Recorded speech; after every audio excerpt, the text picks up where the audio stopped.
కరీంనగర్లో కేంద్ర హోంశాఖ సహాయ మంత్రి బండి సంజయ్ మాట్లాడిన మాటలు అర్ధరహితంగా ఉన్నాయని సుడా చైర్మన్ కోమటిరెడ్డి నరేందర్ రెడ్డి మండిపడ్డారు. సీఎం రేవంత్ రెడ్డిని దేశద్రోహి అనటాన్ని, ఇందిరాగాంధీని విమర్శించడాన్ని తీవ్రంగా ఖండిస్తున్నామన్నారు కోమటిరెడ్డి. ఆనాడు పాకిస్తాన్ అరాచకాలు చూసి బంగ్లాదేశ్ ప్రజలకు విముక్తి కల్పించిన ఘనత ఉక్కు మహిళ ఇందిరాగాంధీకే దక్కుతుందన్నారు. ఏదో అయిపోయింది, మోసం చేసిండు. ఆనాడు మీ అవినీతి భాగతం మీ యొక్క కమిషన్ల సంబంధించి బీజేపీ బీఆర్ఎస్ సంబంధించినటువంటి ఆనాడి సంబంధాల వలన ఈరోజు రాష్ట్ర ప్రభుత్వంలో ఆర్థిక సంబంధించినటువంటి ఇబ్బందులు రావడానికి కారణం ఒకవైపు బీఆర్ఎస్ అయితే ఇంకోవైపు బీజేపీ సౌకర్యం కల్పించడం. 200 యూనిట్లకు ఇవాళ ఉచిత విద్యుత్ వస్తూ ఉంది. అదేవిధంగా 500కి గ్యాస్ ఇస్తా ఉన్నాం.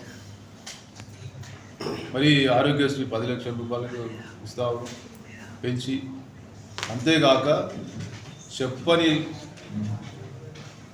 ఇవాళ చాలా యువకులకు ఉపాధి కల్పించాలనే ఉద్దేశంతో రాజీవ్ యువ వికాసం పెద్ద ఎత్తున చేస్తూ ఉన్నాం.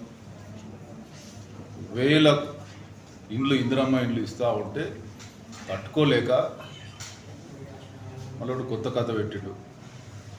ఆ పార్టీని చూసి ఈ పార్టీని చూసి బీజేపీకి 10 సంవత్సరాలు నీ యొక్క మార్కు కేంద్రంలో రాష్ట్రంలో మీరు చేసినటువంటి ఘనత కేవలం ప్రజలు తప్పుదో పట్టించుడు తప్ప ప్రజలకు చేసింది ఏమీ లేదు అనే విషయం ప్రజలు గమనించిన తర్వాత ఇంకా మీకు ఎక్కడిది అని చెప్పి అడుగుతాం.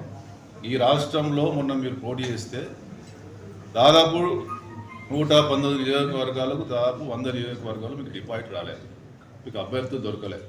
ఎందుకు పార్టీకి అంటారు? కాబట్టి కాంగ్రెస్ పార్టీని విమర్శించడం కోసం ఒక బాధ్యత పదవులు ఉన్నవాళ్ళు తెలుసుకొని మాట్లాడాలని చెప్తాము. ఏదో అయిపోయింది, మోసం చేసిండు.